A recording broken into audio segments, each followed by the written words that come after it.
In this session, we will be covering generate finance charges and also contract charges. We will start with generate finance charges.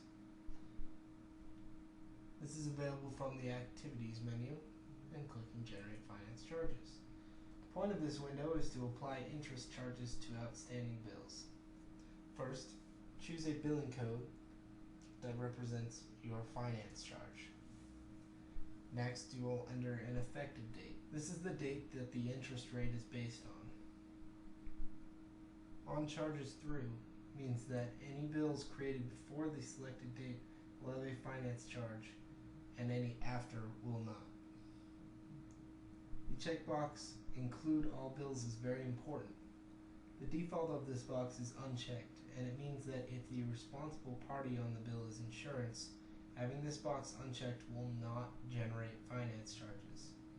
It only generates for those bills where the patient is responsible for the balance. If it is checked, all bills, no matter who is responsible, generate charges. Patient type 1 and patient type 2 allow you to filter by patient types you may have set up on the patient file. Periodic interest rate is the monthly interest rate. This is applied for every month since the charge. To understand this, say a bill was entered on the 30th of May and the effective date, right here, was the 2nd of July. It would incur the interest rate for May, June, and July, despite the fact that they are not all full months. Minimum balance is the minimum balance that the bill must have to filter out very small amounts from generating charges. Minimum charge lets you choose a minimum dollar amount for the periodic charge. Thus, you could leave the interest rate at 0 and enter a minimum charge of a dollar amount for a flat monthly charge. Range of patients and range of providers let you filter charges that way. Leaving them blank affects all patients or all providers. On to contract payments. Contract payments are initially set up on the patient file. From page 2 of the patient file, you enter the total contract amount in dollars, the periodic payment amount,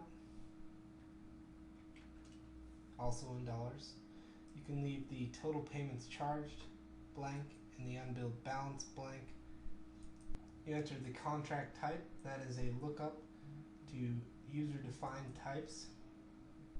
In this case, we're choosing oxygen rental. And you can leave the date of last charge blank as well. These three boxes will auto-populate as you generate payments. After saving changes here, you will then go to the Activities menu and generate contract payments. First, you will choose a billing code, then the effective date, which is the date of the charge. Last charge before means that if any charges have happened on or after that date, a new charge will not generate. Again, you can filter by patient types, but most importantly, you can filter by patient contract type, which is the type we chose on page 2 of the patient file. You can also filter by range of patients and range of providers. Now if you select OK, it will generate a new bill for the periodic amount chosen in the patient file for any patients meeting these conditions with this billing code in the new bill. This concludes this session.